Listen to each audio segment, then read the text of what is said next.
कहानी की शुरुआत होती है और हमें दिखाया जाता है कि एक औरत अपने पति से कुछ बातें कर रही होती है। यहाँ पर उसका हस्बैंड उसे बताता है कि वह अपनी जॉब को लेकर बहुत ज्यादा परेशान है। यहाँ पर वह बताता है कि उसके कुछ दोस्त और कंपनी के लोग मिलकर उसे धोखा देकर उससे एक प्रोजेक्ट छीन लिए हैं, जिसकी वजह से उसका बहुत बड़ा लॉस हो चुका है। और इतना कहकर वह अपनी जॉब के लिए फिर से निकल जाता है और फिर अपने ऑफिस के केबिन में जाकर सुसाइड करने की कोशिश करता है। अब जब यह बात उसकी वाइफ को पता चलती है तो वह कंपनी के सीधा ऑफिस में जाकर उन लोगों से बातें करती है और यहाँ इन लोगों से आकर अपने हस्बैंड के बारे में पूछती है, जहाँ पर उसे पता चलता है कि उसका हस्बैंड मर चुका है और उसकी मौत का जिम्मेदार उसके ऑफिस का ही एक आदमी है, जिसने उसके हस्बैंड का प्रोजेक्ट उससे छीन लिया था। अब इसके बाद हम देखते हैं कि वो अपने हस्बैंड के केबिन में जाती है, जो अब दूसरे आदमी का हो चुका था, जिसने उसके हस्बैंड को धोखा दिया था। और वहाँ पहुँचने के बाद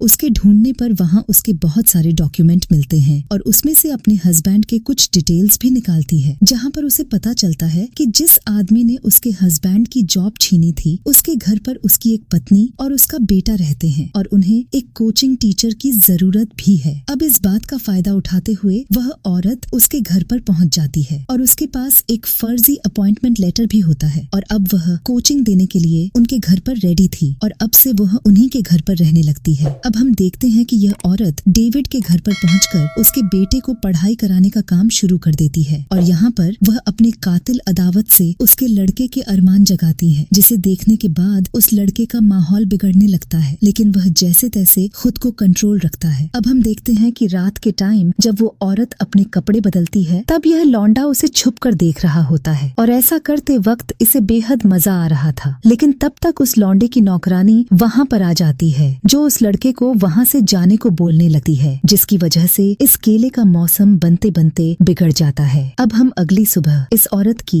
एक और नई चाल देखते हैं, जहाँ पर वह उस लड़की की मॉम की चाय में कुछ नशीली दवाइयाँ मिला देती है और फिर वह वहाँ से सीधा उसके बेटे के पास जाती है, जहाँ पर वह उसे अकेले अपने साथ ले जाती है, जहाँ पर वह उसे बहुत बाबू सोना करके उसे बुलाती है। जिसके बाद अगली सुबह हम देखते हैं कि अब वो लौंडा जब अपने स्कूल से लौटता है तो वह फौरन अपनी टीचर को देखता है और उसे ढूंढते हुए उसके पास पहुंचकर उसे चिपकने लगता है और उसके पास पहुंचकर उसे अपना रिजल्ट दिखाता है, जहां पर वो उसे बताता है कि अब वह पास हो चुका है और इस बात के लिए वह उस लौंडिया के साथ भिड़ना चाहता है। जिसके बाद अब उसकी टीचर भी उसके साथ उसका काम करने में आसान कर देती है और वह पूरी रात उसके साथ रोमांस करती है। अब इधर हम दूसरी तरफ देखते हैं कि उस लौंडी की मॉम भी काफी ज्यादा परेशान चल रही थी, जिसके बाद उसका हस्बैंड उसे देखने के बाद इस हाल में काफी दुखी हो जाता है और वो अकेले में जाकर पोल खेलने लगता है। लेकिन तब तक वहाँ पर टीचर आकर उस लौंडे के बाप को भी फंसाने लगती है, जिसकी वजह से इस आदमी का एंटीना रेडी हो जाता है। हम आपको बता दें कि ये वही आदमी है जिसने इसके हस्बैंड को मरने पर मजबूर किया था और यहाँ पर ये दोनों भरपूर रोमांस करते हैं। लेकिन इनका ऐसा कार्यक्रम होते हुए इनका बेटा बाहर से इसे देख लेता है, जिसके बाद वह अपने टीचर से काफी ज्यादा नाराज हो जाता है। अब अगली सुबह में फिर से दिखाया जाता है कि वो टीचर उस लौंडे के मोम की चाय में फिर से नशीली दवाइयाँ मिलाती हैं। अब इधर हमें उस लौंडे के बाप को दिखाया जाता है, जिसने अपने साथी को धोखा देकर उसकी ऑफिस को हड़प लिया था। यहाँ पर उसे केबिन में अपने दोस्त की एक फोटो दिखाई जाती है, जिसे देखने के बाद वह समझ जाता है कि वह औरत जो उसके घर में है वह उसकी ही बीवी है और वो उन लोगों को पेलने के लिए सिर्फ वहाँ पर आई है। जिसे देखने के बाद वह सारा माजरा आप समझ जाता है और फौरन अपने घर की तरफ भागने लगता है और अब घर आकर देखता है कि वो टीचर बस उसकी बीवी को अब मारने ही वाली थी, लेकिन तब तक वो उस टीचर को धक्का मारकर घर से बाहर फेंक देता है। जिसके बाद अब उसके घर पर पुलिस भी आ जाती है, लेकिन वो टीचर वहाँ से फरार हो निकलती है। अब अगली सुबह दिखाया जाता है कि वो आदमी अपने बेटे को फोन करता है, जहाँ पर वो लोग अपने बेटे को अपने घर पर बुलाते हैं, लेकिन उसे कहाँ पता था कि घर पर इतना कांड हो चुका है। इतना कहकर वो फोन रख देता है और यहीं पर हमें पता चलता है कि इनके लौंडे के साथ कोई और नहीं बल्कि उसकी टीचर ही है और उसका अगला टारगेट अब उसका बेटा है। और इसी को दिखाते हुए इस कहानी का यहीं पर एंड हो जाता है।